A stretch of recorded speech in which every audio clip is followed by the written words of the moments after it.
이 동영상은 제주도 들빛교회의 2026년 2월 22일 비대면 일요 예배 동영상입니다. 다 함께 묵상으로 예배를 드립시다.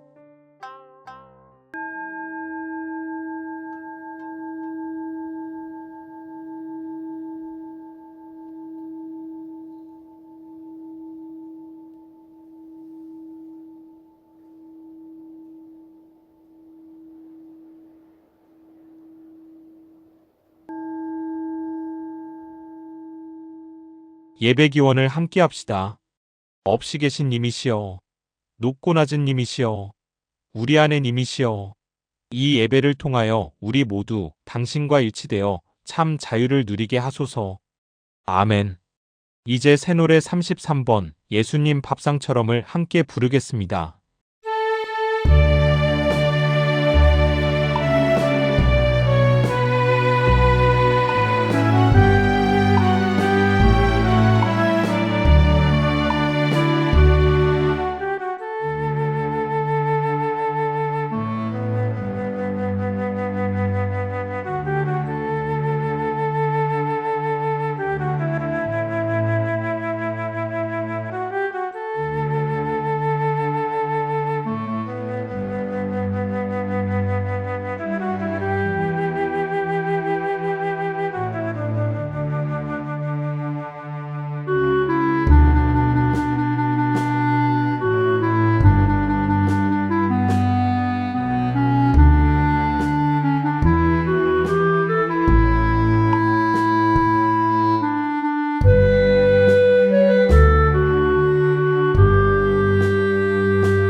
오늘의 말씀을 읽겠습니다.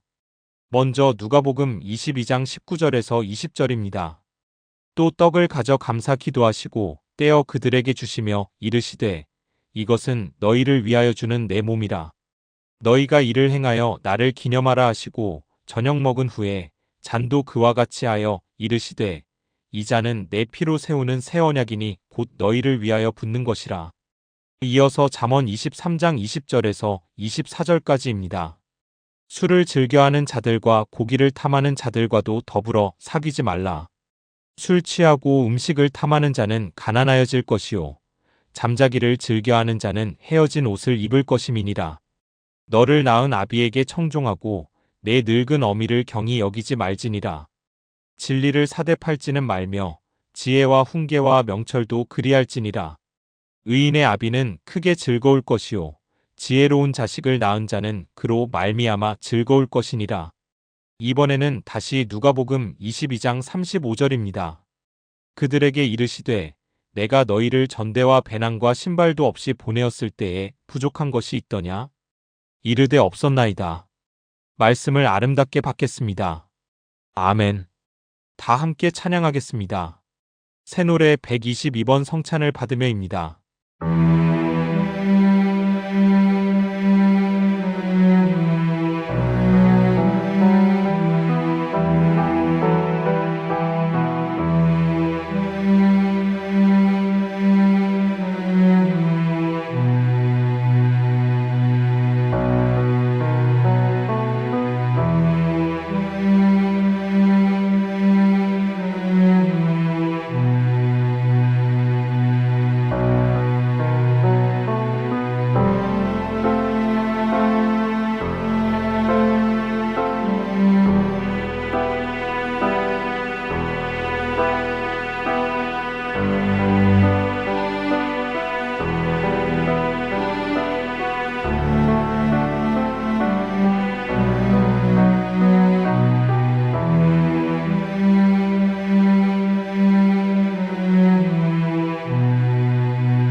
이제 조영배 목사님께서 한솥에 끓인 차라는 제목으로 말씀을 전해주시겠습니다.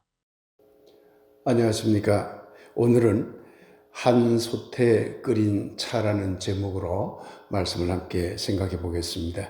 특별히 우리 교회가 실시하고 있는 성찬 예식의 의미와 그 방법에 대해서 다시 한번 생각해 보고자 합니다. 앞서 우리는 찬양곡으로 성찬 노래를 불렀습니다. 이 노래는 먼저 주님의 생명을 받나이다 라는 가사로 시작이 됩니다. 성찬 예식과 생명성이, 우리 인간의 생명성이 연결되어 있음을 드러내는 가사죠. 이어서 주님의 평화를 받나이다 라는 가사가 나옵니다. 이 가사는 성찬 예식이 예수님의 독특한 평화의식과 연결되어 있음을 드러내는 가사입니다.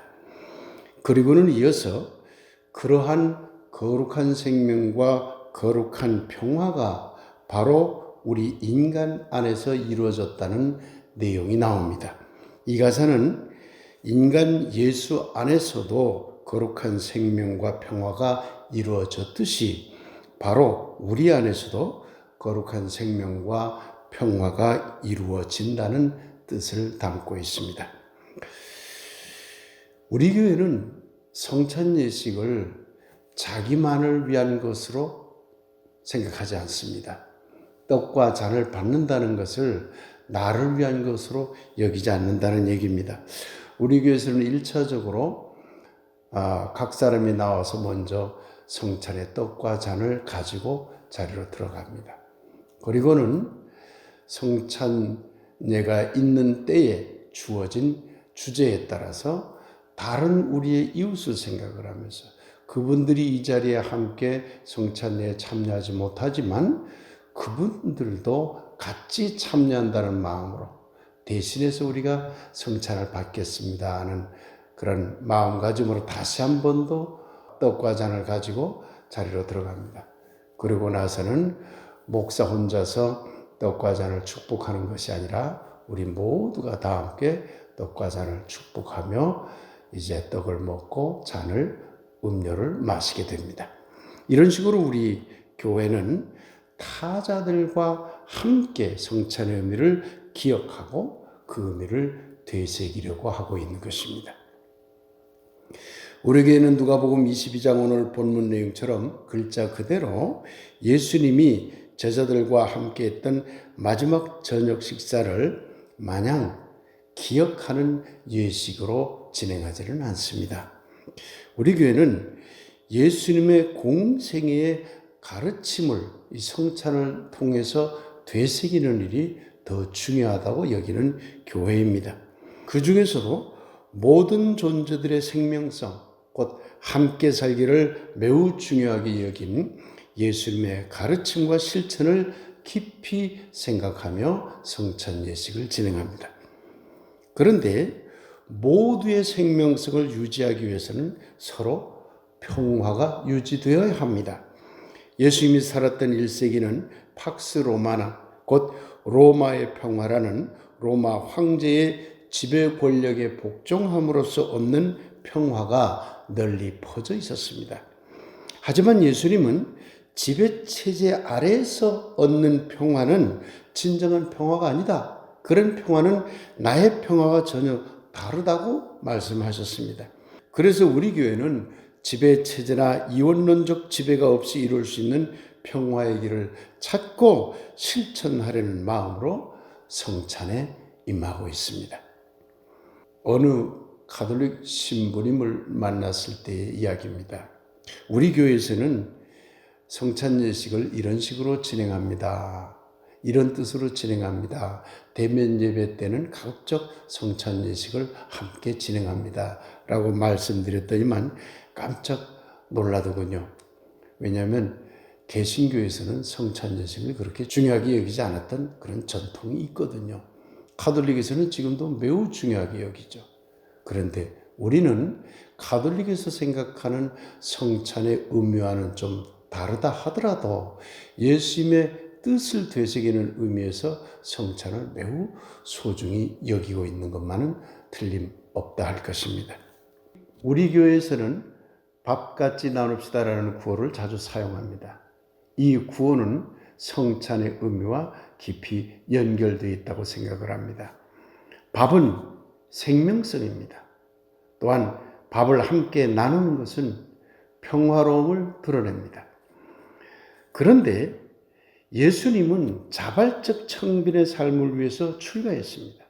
따라서 기독교 성찬에서 말하는 떡이나 밥은 풍성하고 넘치는 밥상이라기보다는 차 한 잔 정갈하게 차려놓은 것과 같은 자발적 청빈의 밥상이라고 해석해야 옳을 것입니다.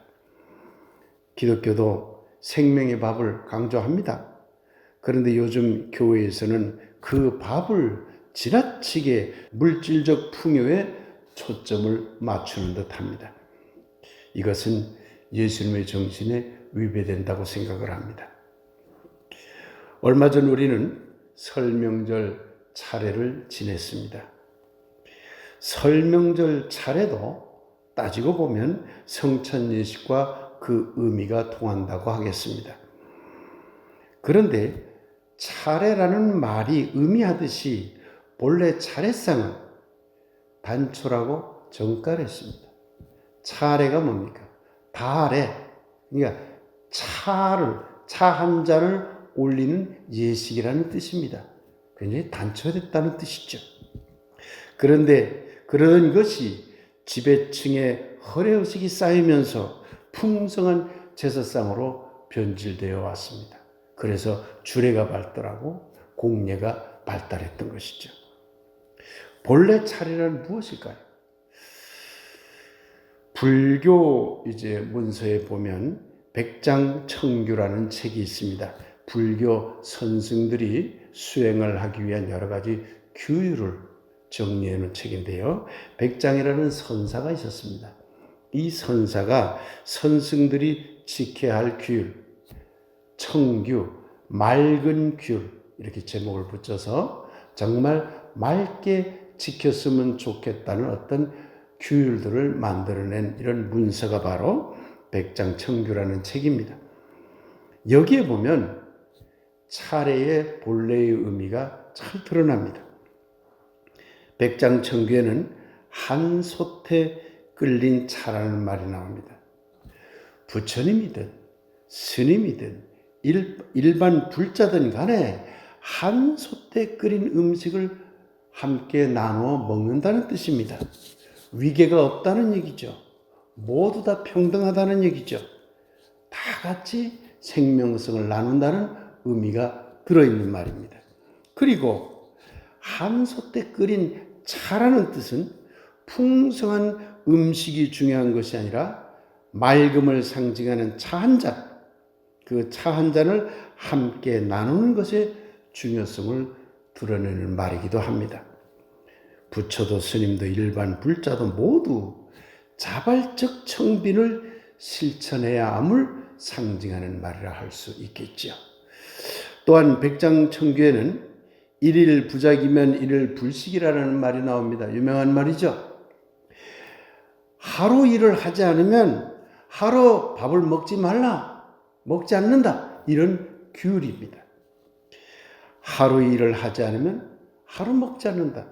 결국 이 말은 인간의 삶은 누군가의, 그게 신이라 하더라도 타자에 주어지는 것이 아니라 오직 스스로 실천하는 것만이 삶을 누리는 유일한 길임을 드러내주는 말이라 할 것입니다. 누구나 함께 나누는 삶, 누구나 자발적 청빈을 향하는 삶, 누구나 스스로 그 실천을 이루는 삶, 이것이 진정한 차례의 의미이며 나아가 성찬의 의미와도 통한다고 할 것입니다.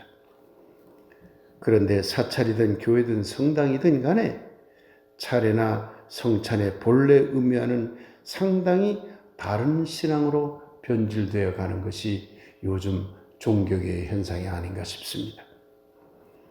오늘 우리는 잠언 23장 본문을 함께 읽겠습니다. 이 본문에는 두 가지 내용이 재미있게 얽혀서 나옵니다. 술이나 고기 등 먹을 것을 탐하는 자와는 사귀지 말라, 이렇게 경고하고 있죠. 육신의 탐욕은 결국은 불행을 가져온다는 이야기입니다.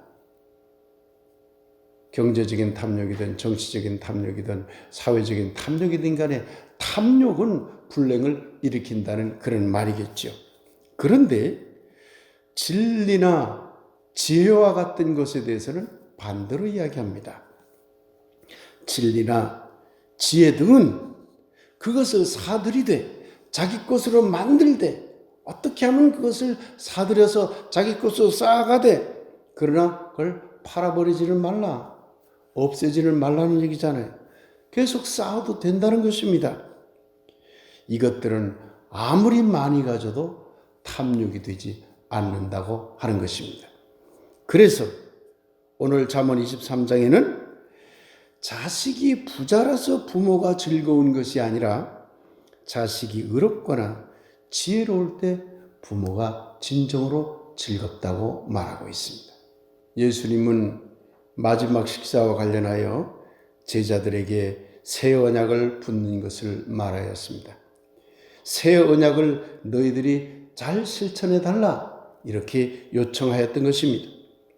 죽음을 목전에 둔 예수가 절박하게 말한 새 언약은 무엇일까요? 우리는 그 정확한 의미를 알 수는 없습니다.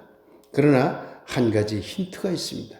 그것은 바로 마지막 식사 후에 제자들에게 말한 누가복음 22장 35절입니다. 지난 설명절 설교문에서 이와 관련하여 잠깐 말씀드린 바가 있습니다. 예수님은 마지막 만찬 후에 제자들에게 물었습니다. 내가 너희를 전대와 배낭과 신발도 없이 보내었을 때에 부족한 것이 있더냐? 그러자 제자들은 이구동성으로 없었습니다 라고 대답했다는 내용입니다. 죽기 직전에 예수님이 제자들에게 물은 것은 놀랍게도 천당 구원도 아니고 풍요로운 삶도 아니었습니다. 그 어떤 은혜나 축복 같은 말이 아니었습니다. 나와 함께 청빈의 삶을 살아보니 어떠하더냐? 라고 물은 것입니다. 우리는 이 예수님의 물음에 대해 세 가지를 돌아보아야 합니다. 우리는 과연 밥과 진리를 얻기 위해 얼마나 노력했는가? 일일 부작이면 일일 불식이라, 이 말처럼 정말 밥과 진리를 얻기 위해서 우리가 최선의 삶을 살아왔는가? 이 물음을 우선 물어야겠죠. 그리고 두 번째로는 우리는 과연 그 밥과 진리를 함께 나누어 왔는가? 이 물음이 매우 중요합니다. 그리고 끝으로는 우리는 밥과 진리라는 축복조차 자발적 청빈을 목표로 내어놓고 있는가? 예수님이 그토록 원했던 것이죠. 요즘 우리 부부는 70대 들어서서 이제 노년의 꿈을 꾸고 있습니다. 그 꿈이 뭐냐고요? 어떻게 하면 미니멀 라이프와 심플 라이프를 살 것인가 하는 꿈입니다. 우리가 가진 밥이라는 경제적, 육체적으로 가진 여러 가지 것들도 어떻게 하면 나누어서 미니멀하고 심플하게 살아갈 것인가? 그리고 우리가 가진 진리라는, 지식이라는, 지혜라는 신앙적으로 또는 정신적으로 가진 여러 가지 것들도 어떻게 하면 나누어 미니멀하고 심플하게 할 것인가 하는 그런 꿈입니다. 하기야 앞서 잠언이 말하듯이 진리나 지혜나 지식 같은 것은 나눌수록 없어지는 게 아니라 더욱 풍성해집니다. 그렇지만 실천적으로는 그것을 얼마든지 나누고 베풀 수가 있습니다. 이것도 미니멀과 심플 라이프의 하나일 것입니다. 나눌 것이 없다는 이들이 있습니다. 나눌 것이 있다 하더라도 하찮은 것뿐이라는 이들이 있습니다. 그러나 여러분, 나눌 것이 없는 사람은 한 명도 없습니다. 하찮은 나눔이라는 것도 이 세상에는 없습니다. 물질이 없다고요? 배운 것이 없다고요? 이야기라도 나누세요. 다른 이들의 이야기를 들어주는 것도 들어줌을 나누는 것이 됩니다. 그러니 이 세상에 나눌 수 없는 것이란 없습니다. 더군다나 자발적 청비는 누구나 할 수 있는 진정한 나눔의 출발입니다. 그것이 또한 진정한 성찬의 출발이라 여겨집니다. 사랑하는 들빛교회 교우 여러분, 성찬은 육체적 삶과 정신적 삶의 나눔에 그 의미가 있습니다. 우리 교회는 부족하나마 이를 기억하고 실천하기 위해 나름 노력해 왔습니다. 저는 이런 삶이야말로 내가 너희를 전대와 배낭과 신발도 없이 보내었을 때에 부족한 것이 있더냐라는 예수님의 물음에 응답하는 참 아름다운 삶이라 생각합니다. 한 솥에 끓린 차를 나누는 삶, 예수님도 부처님도 그 맑고 청빈한 차를 마시고, 목사도 스님도 그 맑고 청빈한 차를 마시고, 모든 교우들과 불자들도 다 함께 그 맑고 청빈한 차를 함께 나누어 마시는 삶, 이것이 진정 우리가 원하는 아름다운 삶이 아니겠습니까? 채운 것을 비우고 새롭게 채우고 다시 비우는 순환적인 삶, 그리고 점점 체험을 줄이고 비움을 늘리는 지혜로운 삶, 이것이 예수님이 원했던 자발적 청빈의 삶이고, 오늘날 우리가 사용하는 말로 표현하자면 미니멀 라이프이고 심플 라이프가 아닐까 합니다. 들빛교회가 앞으로도 이런 의미에서의 성찬과 신앙의 실천이 지속되는 교회로 더욱 성숙해지기를 기원합니다. 이런 신앙에 참여하는 모든 분들에게 잠언의 축복처럼 부자여서 즐거운 것이 아니라 의롭고 지혜로운 삶이어서 즐거운 것이라는 축복이 여러분의 삶을 더욱 아름답게 하기를 예수님의 이름으로 간절히 축원드립니다. 아멘. 이제 맑은 차 한 잔 어떠세요? 라는 주제로 말씀 묵상 드리겠습니다.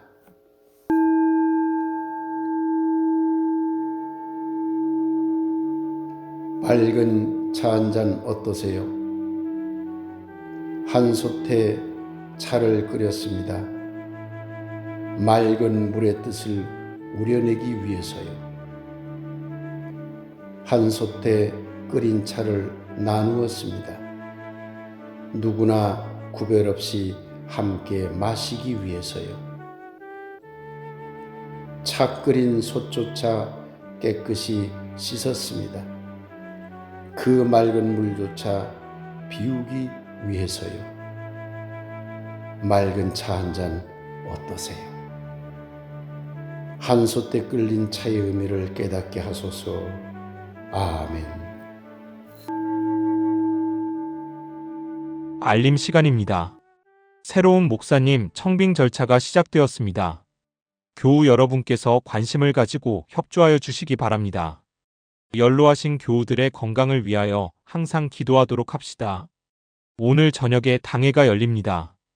담임 목사 취임식과 원로 목사 추대식에 대한 안건과 새 비전에 대한 안건입니다. 오늘 당회에서 결정된 사항에 대해 다음 주 3월 첫 주 대면 예배 때에 공동의회로 모여 취임 및 추대식에 관한 사항 등을 의논하겠습니다. 많이 참석해 주시기 바랍니다. 이제 새 노래 23번 예수는 우리의 희망을 함께 부르겠습니다.